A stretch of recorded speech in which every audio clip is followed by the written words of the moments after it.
जय हिंद दोस्तों, स्वागत है आपका हमारे YouTube चैनल पर। दोस्तों TDS यानी टैक्स डिडक्टेड एट सोर्स और TCS यानी टैक्स कलेक्टेड एट सोर्स, मतलब सोर्स के ऊपर ही आपका TDS काट लिया जाएगा या TCS कलेक्ट कर लिया जाएगा।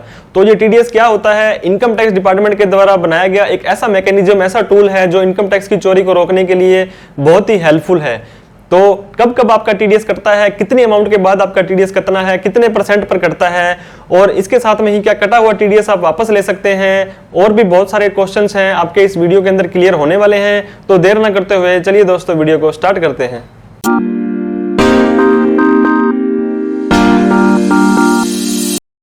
अबाउट TDS यानी TDS के बारे में हम विस्तार से डिस्कस करने वाले हैं। सबसे पहले हम ये जानेंगे कि TDS के कौन से सेक्शन में कितनी अमाउंट के बाद में हमारा जो TDS है वो कटता है, TDS का सर्टिफिकेट क्या होता है, क्या कटे हुए TDS का रिफंड लिया जा सकता है, क्या ऐसा भी कोई समाधान है कि हमारा TDS कटे ही ना, फॉर्म 26 AS, AIS और TIS ये क्या होते हैं, इन सभी के बारे में हम डिस्कस करने वाले हैं। तो सबसे पहले बात करेंगे TDS यानी tax deducted at source. Deducted का मतलब होता है दोस्तों काट लेना, और सोर्स का मतलब है स्रोत, जहाँ से आपको इनकम मिल रही है। तो इनकम टैक्स डिपार्टमेंट ने लोगों को बोल दिया है जब आप किसी को इनकम दो तो उसका TDS काट कर ही उसको अमाउंट देनी है। मान लो आपको 1 लाख रुपए किसी ने देने हैं और 10% उसका TDS का रेट है, तो 10% काट के आपको 90,000 रुपये दिए जाएंगे। बाकी का जो 10% है वो इनकम टैक्स डिपार्टमेंट में जमा हो जाएगा, लेकिन वो आपके पैन नंबर में जमा होगा। कल को आप उस अमाउंट का जो है वहाँ पे बोल सकते हैं कि ये अमाउंट तो सर मेरा है, मेरा तो टैक्स बनता ही नहीं था, तो ये TDS मेरा वापस दे दे। ये हम सभी डिस्कस करने वाले हैं। तो इसके बाद में tax collected at source. Deducted का मतलब होता है दोस्तों डिडक्ट कर लेना, काट लेना, और कलेक्टेड का मतलब होता है एक्स्ट्रा कलेक्ट करना, फालतू में लेना। अगर 1 लाख रुपए का कोई किसी ने आपने कोई ट्रांजेक्शन्स किया और उसके ऊपर अगर 1% TCS है तो 1,000 रुपये वो आपसे एक्स्ट्रा ले लेगा, 1,01,000 रुपये हो जाएगा। TDS में तो आपको काट करके देगा और TCS में आपसे एक्स्ट्रा कलेक्ट कर लिया जाएगा। तो इस वीडियो के अंदर हम फाइनेंशियल ईयर जो है हमारा अभी 22-23 चल रहा है, मतलब 1/4/2022 से लेकर के 31/3/2023 तक के जो भी आपके जो फाइनेंशियल ईयर के अंदर TDS के रेट्स हैं वो हम डिस्कस करने वाले हैं। इस फाइनेंशियल ईयर का असेसमेंट ईयर 23-24 होगा, और एक फॉर्म 26 AS होता है, इनकम टैक्स की वेबसाइट पर आप इजीली देख पाएंगे। तो उसके अंदर कितनी भी जगह से आपका TDS कटा था सारा का सारा एक जगह पर आपका शो कर जाता है। तो अब हम बात करते हैं टैक्स स्लैब की। जैसे आपको पता होगा इनकम टैक्स के पिछले साल से ही 2 टैक्स स्लैब दे दिए थे। न्यू टैक्स स्लैब है और एक ओल्ड टैक्स स्लैब है। ओल्ड टैक्स स्लैब के अंदर पहले की तरह ही आपको पता होगा 2.5 लाख रुपए तक कोई टैक्स आपको नहीं देना है, वही न्यू टैक्स स्लैब में भी है। 2.5 से 5 लाख रुपए तक 5% टैक्स आपको देना है, 5 लाख से 10 लाख तक आपको 20% टैक्स देना है, और 10 लाख से ऊपर आपको 30% टैक्स देना है। लेकिन ओल्ड जो टैक्स स्लैब था और न्यू टैक्स स्लैब था उसमें काफ़ी डिफरेंस है। न्यू के अंदर 2.5 से 5 में आप एग्जेम्प्ट रहते हो, 2.5 से 5 में एग्जेम्प्ट के बाद में अप टू 2.5 लाख रुपीज़ आपको कोई टैक्स नहीं देना है। 2.5 से 5 5%। अब आपको यहाँ पे 2.5 लाख रुपए बढ़ाने हैं। 2.5 से 5, 5 से 7.5, 7.5 से 10, 10 से 12.5, 12.5 से 15, और 15 के बाद में आपको जाके ब्रेक लगा देनी है, यहाँ पे रुक जाना है। 15 से ऊपर जो है 30% टैक्स लगेगा। तो यहाँ पे आपका 5% बढ़ेगा, 5 से 10, 15, 20, 25। तो इस तरह से आपको अपनी इनकम के हिसाब से जो टैक्स स्लैब चुन लेना है, और ओल्ड और न्यू टैक्स स्लैब में जो भी डिफरेंस होते हैं उसकी भी वीडियो डिस्क्रिप्शन बॉक्स में दे देंगे कि कौन ओल्ड में जा सकता है, कौन न्यू में जा सकता है। अब हमारा जो पहला सेक्शन है दोस्तों TDS का सबसे पॉपुलर जो सेक्शन है वो सैलरीज़ का है। बहुत सारे लोगों को जो है सैलरी की कमाई होती है, उन्हें सैलरी मिलती है, चाहे वो प्राइवेट जॉब कर रहे हो चाहे वो गवर्नमेंट जॉब कर रहे हैं। एक सर्टेन लिमिट से ज़्यादा अगर आपको वो सैलरी देते हैं, अगर आपकी सैलरी इनकम पर TDS की लायबिलिटी टैक्स बनता है तभी वो आपका TDS काटेंगे। अब लेट्स सपोज आपकी सैलरी 5 लाख रुपए है, उसके ऊपर आपको 50,000 की स्टैंडर्ड डिडक्शन और मिलेगी। अगर आपने उनको बोल दिया मेरी 1.5 लाख की ATC वगैरह और है, तो 1.5 और 50 2 लाख और 5 7 लाख रुपए तक आपका कोई TDS वो नहीं काटेंगे।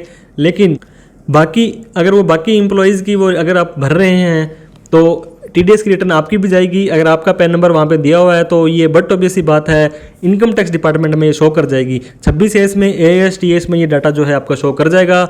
इसमें आपको जो TDS है कोई परसेंटेज नहीं होती है, स्लैब के हिसाब से कटेगा। आपसे एम्प्लॉयर पूछेगा कि आप ओल्ड टैक्स स्लैब में जाना चाहते हो या न्यू टैक्स स्लैब में, और उसके अकॉर्डिंग ही आपका TDS काट लिया जाएगा।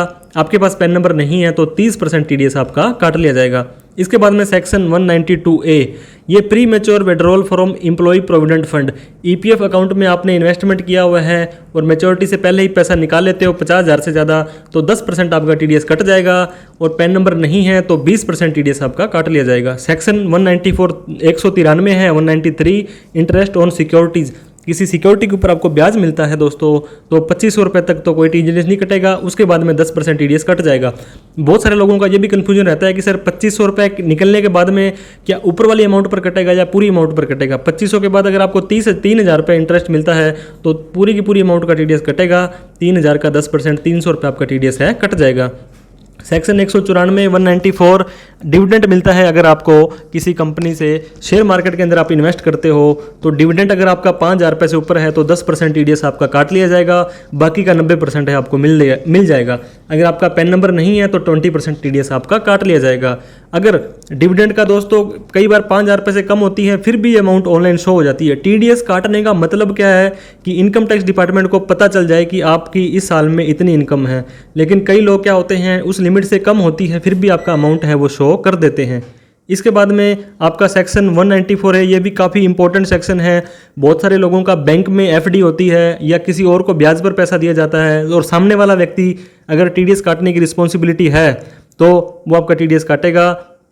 बैंक के मामले में दोस्तों बात करें तो 40,000 रुपये तक एक नॉर्मल व्यक्ति का टीडीएस है नहीं कटेगा, और अगर आप सीनियर सिटीजन हैं तो 50,000 रुपये से ज़्यादा अगर आपको ब्याज देता है पर बैंक, तो बैंक एफडी हो आरडी हो आपकी, तो उसके ऊपर ब्याज के ऊपर आपका जो 10% टीडीएस कट जाएगा। पैन नंबर नहीं है तो 20% टीडीएस आपका काट लिया जाएगा। Section 194B winning from lotteries. आपको पता होगा पंजाब स्टेट में या कई स्टेट्स में क्या है, लॉटरी लीगल है। वहाँ पर अगर आप लॉटरी खरीदते हैं और आपको जीत जाते हैं किसी लॉटरी के अमाउंट को, तो 10,000 रुपये से ज़्यादा की जो भी अमाउंट होगी तो आपको 30% टीडीएस काट के ही वो पैसा मिलेगा। 194BB winning from horse races. Horse race भी आपको पता होगा काफ़ी सारे हमारे इंडिया के अंदर लीगल है, आप बैटिंग कर सकते हैं। 10,000 से ज़्यादा की कमाई करोगे तो 30% टीडीएस काट लिया जाएगा। इसके बाद में सेक्शन 194C का मतलब दोस्तों कॉन्ट्रैक्ट होता है। वैसे तो ये ऐसा कुछ नहीं है कि जो इसका जो वर्ड है उसी के नाम से ही वो होता है, लेकिन फिर भी अगर आप किसी कॉन्ट्रैक्टर को पेमेंट देते हो और अगर आपकी लाइबिलिटी है कि टीडीएस काटा जाए तो सिंगल ट्रांजैक्शन के मामले में आपको 30,000 रुपये के बाद 1% टैक्स काटना है। ये है इंडिविजुअल के केस में। अगर आप एक फर्म हैं तो 2% टीडीएस काटना है, ये देखिए फर्म या कंपनी है, और आप पैन नंबर नहीं दे पाते हैं तो 20% टीडीएस है आपका काट लिया जाएगा। इसके बाद में 194C एग्रीगेट है। अगर मान लो 30,000 रुपये जो पहले आपको बताया था दोस्तों, ये देखिए 30,000 की लिमिट आपकी अगर पूरी नहीं हो रही है, 25,000 रुपये दे रहे हैं, तो 25,000 रुपये अगर आपके 3 बार भी दे दिए तो 75,000 बनते हैं, टीडीएस नहीं कटेगा। ओवरऑल 1 लाख से ज़्यादा चला जाता है एक ही व्यक्ति को पूरे फाइनेंशियल ईयर में, तब आपका 1% टीडीएस, अगर आप नॉन इंडिविजुअल हो तो 2% टीडीएस, और पैन नंबर नहीं है तो 20% टीडीएस आपका काट लिया जाएगा। इसके बाद में 194C contract transporter not covered under section 44A में जो व्यक्ति कवर नहीं होता है, 30,000 रुपये या 75,000 रुपये के ऊपर ही 1% या 2% टीडीएस है इनका काट लिया जाएगा। इसके बाद में सेक्शन 194C ऐसे ट्रांसपोर्टर जो कि कवर्ड हैं सेक्शन 44A में और जो अपना डिक्लेरेशन दे रहे हैं पैन कार्ड के साथ में कि मेरा टीडीएस ना काटा जाए, तो उनका कोई टीडीएस नहीं कटेगा। अगर पैन नंबर नहीं देते हैं तो 30% टीडीएस उनका काट लिया जाएगा और उसको रिफंड भी नहीं मिलेगा। यह आपको ध्यान देना है, कहीं पर भी आपका टीडीएस काटा जाता है तो पैन नंबर जरूर दीजिए और क्वार्टरली रिटर्न के बाद में आप चेक कर लीजिए कि आपका टीडीएस है वो ऑनलाइन शो हो गया है या नहीं हुआ है। सेक्शन 194D बहुत सारे लोग LIC के अंदर, SBI के अंदर, HDFC के अंदर, ICICI के अंदर बहुत सारी बीमा कंपनियां हैं, वहाँ पर ये एजेंट होते हैं, वहाँ पे लोगों का बीमा करते हैं, तो जो कमीशन मिलता है उनको इंश्योरेंस का 15,000 से ज़्यादा का अगर आपको पूरे साल में कमीशन मिलेगा तो 5% टीडीएस काट कर ही आपका वो जो है अमाउंट आपके अकाउंट में आएगा। इसके बाद में section 194DA payment in respect of life insurance policy. अगर LIC मैच्योर होती है, बहुत सारी LIC दोस्तों जो सेक्शन 1010D के अंदर एग्जम्प्ट होती है आपकी, लेकिन फिर भी 1 लाख से ज़्यादा की कोई मैच्योरिटी है तो उस पर 5% टीडीएस काट लिया जाएगा। काफ़ी सारी कंपनियां काटने लग गई हैं, काफ़ी सारी कंपनियां अभी नहीं काटती हैं, तो इसको भी आपको अगर आपकी इनकम हो रही है तो वहाँ पे आपको शो करना पड़ेगा, अदरवाइज एग्जम्प्ट इनकम में आपको इसको दिखाना पड़ेगा। Section 194E payment to non resident sports person और स्पोर्ट एसोसिएशन। ऐसा कोई बाहर का व्यक्ति जो हमारे यहाँ पे खेलने आते हैं उनको आप पेमेंट करते हो तो 20% टीडीएस उनका आपको काटना है। 194EE payment out of deposit under national saving scheme से कोई भी पेमेंट करते हो, 2500 से ज़्यादा की पेमेंट है तो 10% टीडीएस कटेगा, पैन नंबर नहीं है तो 20% टीडीएस आपका काट लिया जाएगा। Section 194F repurchase units by mutual fund की जो यूनिट्स होती हैं अगर वो रीपरचेज की जाती है तो बिना किसी लिमिट के 20% टीडीएस है वो आपका काट लिया जाएगा। पैन कार्ड नहीं है तो 30% टीडीएस। सेक्शन 194G पहले जो मैंने आपको बताया था दोस्तों वो था लॉटरी की इनकम, ये है लॉटरी का कमीशन। अगर आपने एजेंसी ली हुई है, लोगों को लॉटरी भेजते हो तो 15,000 के बाद आपका 5% टीडीएस काट लिया जाएगा। पैन नंबर नहीं है तो 20% टीडीएस काट लिया जाएगा। 194H होता है दोस्तों ब्रोकरेज कमीशन दलाली। तो अगर ये आपको 15,000 से ज़्यादा की मिलती है एक साल में तो आपका 5% टीडीएस काट लिया जाएगा। ये ऐसे व्यक्ति से मिलती है जो टीडीएस काटने के लिए लाइबल है तभी आपका टीडीएस काटा जाएगा। लेट्स सपोज ऐसा कोई व्यक्ति है जो इनकम टैक्स से कोई उसका लेना देना नहीं है और वो आपको 20,000 50,000 रुपये का भी कमीशन देता है तो आपका टीडीएस नहीं कटेगा। ऐसा कोई व्यक्ति जो इनकम टैक्स के दायरे में टीडीएस काटने की लाइबिलिटी है उसकी तभी आपका टीडीएस है ये काटा जाएगा। 194I rent land building furniture fitting. अगर आप किसी को रेंट पर देते हैं, लैंड बिल्डिंग देते हैं और उसका आपको जो किराया आता है 2,40,000 से ज़्यादा तो 10% टीडीएस है आपका काट लिया जाएगा। इसके बाद में सेक्शन 194I फिर से आया है, रेंट है, ये प्लांट एंड मशीनरी का है। लैंड और बिल्डिंग फर्नीचर के 2,40,000 रुपये के बाद 10% है और लेकिन यहाँ पे 2% टीडीएस आपका काट लिया जाएगा अगर आपका किराया 2,40,000 रुपये से साल का ज़्यादा जा रहा है तो। इसके बाद में section 194IA transfer of certain immovable property other than agriculture land. Agriculture land के अलावा कोई प्रॉपर्टी ट्रांसफ़र कर रहे हो, सेल कर रहे हो तो 50 लाख रुपए से अगर दोस्तों ज़्यादा की अमाउंट है तो खरीदने वाला व्यक्ति बायर है उसको 1% टीडीएस काट के देगा। अगर 60 लाख रुपए की आपने कोई प्रॉपर्टी खरीदी है तो आपको दोस्तों 60 लाख की प्रॉपर्टी का 1% 60,000 रुपये जो है आपको काट के सामने वाले को पेमेंट करनी है 1%। अगर उसका पैन नंबर नहीं है तो बहुत भयंकर सिचुएशन हो सकती है, 20% टीडीएस काटना पड़ सकता है। इसके बाद में section 194IB rent land. 194I पहले बताया था हमने, जो आपको किराया मिलता है तो टीडीएस काट के मिलेगा। अगर आप 50,000 रुपये से ज़्यादा पर मंथ का किसी को किराया दे रहे हैं तो दोस्तों अगर आप ऑडिट में आते हैं नहीं आते हैं फिर भी टीडीएस है आपका काटना पड़ेगा। और अगर मान लो किसी व्यक्ति को आपने 60,000 रुपये महीने का किराए में अगर आपने कोई प्रॉपर्टी दे रखी है और 60,000 रुपये अगर आपको टीडीएस अगर आपको ऑडिट में नहीं आते हैं फिर भी उसका टीडीएस है वो काटना पड़ जाएगा। और पैन नंबर आप नहीं देते हैं तो 20% टीडीएस है वो कट जाएगा। 194IC payment of monetary consideration under joint development agreement. ऐसा कुछ केस मामला आता है तो 10% टीडीएस कट जाएगा। विदाउट पेन में 20% टीडीएस काटा जाएगा। सेक्शन 194J प्रोफेशनल फीस और टेक्निकल सर्विस है। 30,000 रुपये ज़्यादा की अगर प्रोफेशनल फीस आपको मिलती है तो 2% टीडीएस आपका काट लिया जाएगा। फिर 194J आ गया है प्रोफेशनल फीस अदर केस में 30,000 रुपये है, इसमें 10% टीडीएस है। अगर आपकी टेक्निकल सर्विसेज है तो 2% है। अगर अदर केसेस में प्रोफेशनल फ़ीस है जैसे हम लोगों को वकील सीए को फ़ीस मिलती है वो भी प्रोफेशनल फ़ीस है, उसमें भी 10% टीडीएस काट को आपको ये अमाउंट है मिलेगा।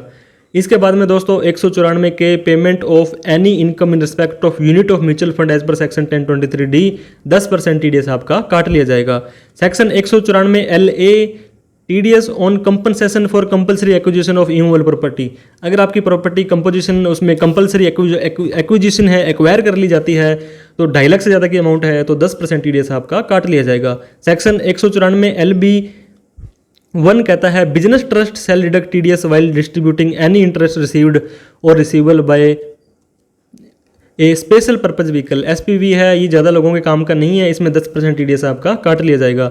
Section 194LB income by way of interest from infrastructure debts fund हैं उससे कोई ब्याज मिलता है तो 5% टीडीएस आपका काट लिया जाएगा। Section 194LBB income in respect of investment in funds तो उसमें 25% टीडीएस आपका दोस्तों काट लिया जाएगा।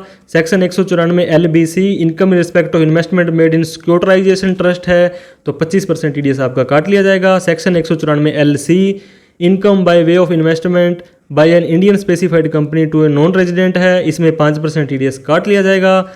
Section 194LD interest on certain bonds any government securities 5% TDS आपका काट लिया जाएगा। Section 194M payment of commission brokerage contractual fees professional fees to a resident by an individual who और a HUF who are not liable to deduct TDS तो 50 लाख से ज़्यादा की amount होगी तो 5% टीडीएस आपका काट लिया जाएगा। सेक्शन 194N है दोस्तों, काफ़ी खतरनाक सेक्शन है। अगर आप 20 लाख से ज़्यादा अगर अपनी 1 साल के अंदर किसी अकाउंट से कैश निकाल लेते हैं और आप पिछले 3 साल की जो ITR है वो नहीं भर रहे हैं, तो 20 लाख रुपए के बाद 2% TDS आपका काट लिया जाएगा। और 1 करोड़ के बाद में अगर आप ये पैसा निकालते हैं तो 5% TDS आपका काट लिया जाएगा। इसके बाद में दोस्तों अगर आप पिछले 3 साल की रिटर्न अपनी भर रहे हैं तो 1 करोड़ के बाद 2% TDS है आपका काट लिया जाएगा। इसके ऊपर हमारी डिटेल में एक वीडियो आई हुई है, वो भी आप इसमें देख सकते हैं। इस तरह से आपको कैश विड्रॉल पर भी बहुत ही ध्यान रखना है, एक लिमिट से ज़्यादा आपको कैश नहीं निकालना है। इसके बाद में section 194O applicable for e-commerce operator होते हैं जो अपना माल बेचते हैं किसी के थ्रू। जैसे मान लो आपने अमेजोन से कोई आपने माल बेचना है, तो आपको जो भी पेमेंट करेंगे वो अमेजोन वाले 1% TDS काट कर करेंगे, ताकि वो आपको अमाउंट है वो दिखाना पड़ जाए इनकम टैक्स में। सेक्शन 194P, जैसे आपको पता था senior citizen, special super senior citizen और एक स्पेसिफाइड सीनियर सिटीजन, तो स्पेसिफाइड एक नया रूल आया था इसी बजट के अंदर। अगर आपका एक ही बैंक में अकाउंट है और वहीं से आपको पेंशन आ रही है, कोई इंटरेस्ट की अमाउंट आ रही है, और आप वहाँ पे डिक्लेरेशन दे देते हैं कि भाई साहब मेरा जो है और कोई इनकम नहीं है, तो आपका वो TDS काट लेंगे 194P में, और आपको इनकम टैक्स रिटर्न भरने की ज़रूरत नहीं है।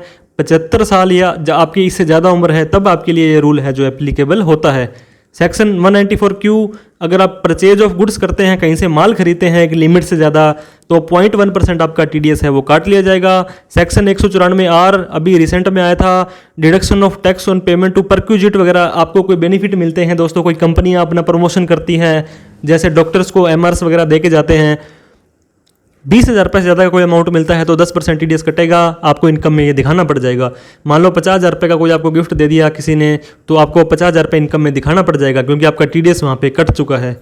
इसके बाद में section 194S transfer of virtual digital asset है। जैसे मान लो पता होगा दोस्तों, क्रिप्टो, बिटकॉइन, इन सब चीज़ों की अगर आप ट्रांसफ़र करते हैं 50,000 रुपये से ज़्यादा, इंडिविजुअल HUF और अदर केस में 10,000 से ज़्यादा, तो 1% TDS काट कर ही अमाउंट आपको मिलेगी। Section 195 payment of any sum to non resident को कोई पेमेंट देते हो तो उसको जो TDS काट के देनी पड़ेगी। Higher of rate of force of double taxation agreement avoid, DTAA होता है 2 कंट्रियों के बीच में, तो काफ़ी डिटेल का चर्चा का विषय है ये।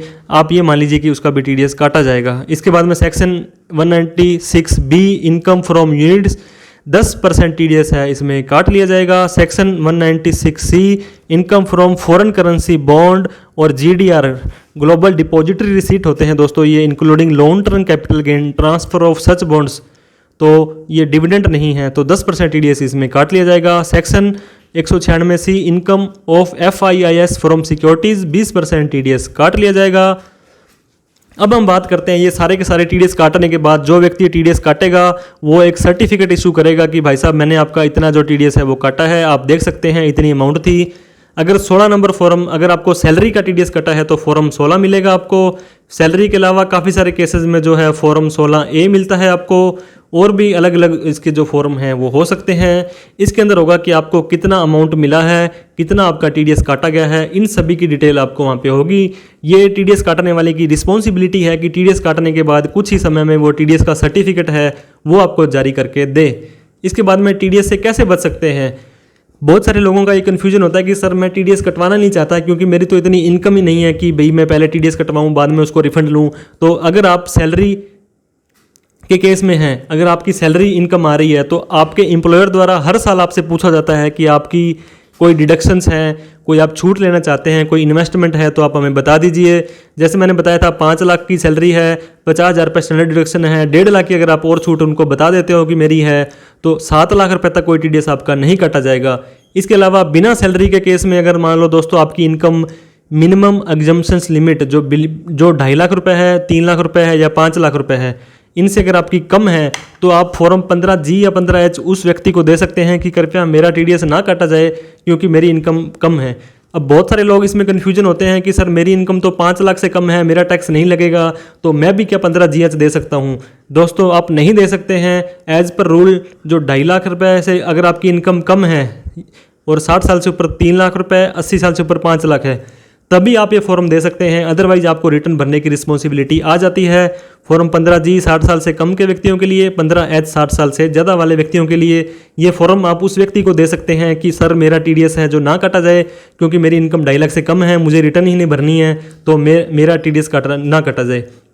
इसके बाद में दोस्तों अगर आपका TDS कट गया है, मान लो फॉर्म 16 आप नहीं दे पाए थे 15G 15H, या आपका जो 15G 15H नहीं दे पाए थे अगर आपका फॉर्म, या आप लाइबल ही नहीं थे वहाँ पे देने के लिए, और आपकी सारी इनकम मिला करके मिनिमम एग्जाम्पशन लिमिट से कम है 2.5 लाख 3 लाख 5 लाख से, या और भी कोई डिडक्शन लेने के बाद आपकी सारी की सारी इनकम 5 लाख से कम आ जाती है, या सेक्शन 87A की रिलीफ लेने के बाद आपकी इनकम 0 हो जाती है, तो दोस्तों आप रिटर्न भरनी पड़ेगी आपको अपनी इनकम टैक्स की, और सारा का सारा रिफंड आप ले सकते हैं।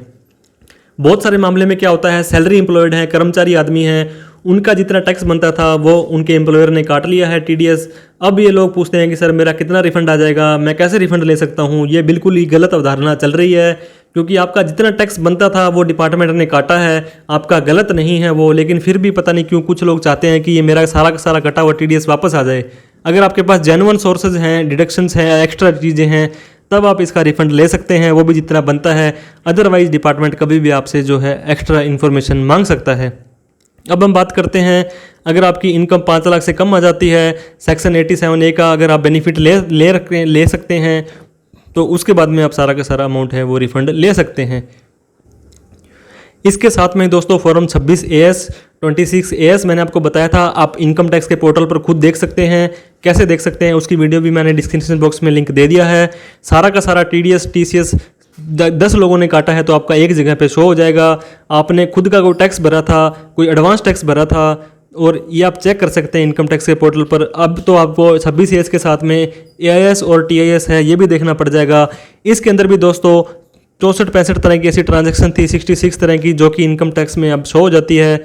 उसकी वीडियो भी डिस्क्रिप्शन बॉक्स में लिंक दे दिया है, वो भी आपको ज़रूर देख लेनी। तो आई होप दोस्तों TDS से रिलेटेड जितने भी क्वेश्चंस थे, कब कटता है, कितने % पर कटता है, किसका कटता है, कौन काटता है, ये सभी डाउट्स आपके क्लियर हो गए होंगे। फिर भी कोई डाउट क्वेरी क्वेश्चन आपका रह जाता है तो कमेंट बॉक्स में कमेंट कर सकते हैं, हमें मेल ड्रॉप कर सकते हैं और हम उसका रिप्लाई करने की कोशिश करेंगे। इसके साथ में ही दोस्तों वीडियो अच्छी लगे आपको तो इसे लाइक करना ना भूलें, और इस चैनल को सब्सक्राइब नहीं किया है तो सब्सक्राइब करके हमारा हौसला बढ़ा दें, ताकि हम भी इस तरह की इन्फॉर्मेटिव वीडियो आगे भी आपके लिए लाते रहें। थैंक यू सो मच दोस्तों। जय हिंद, जय भारत।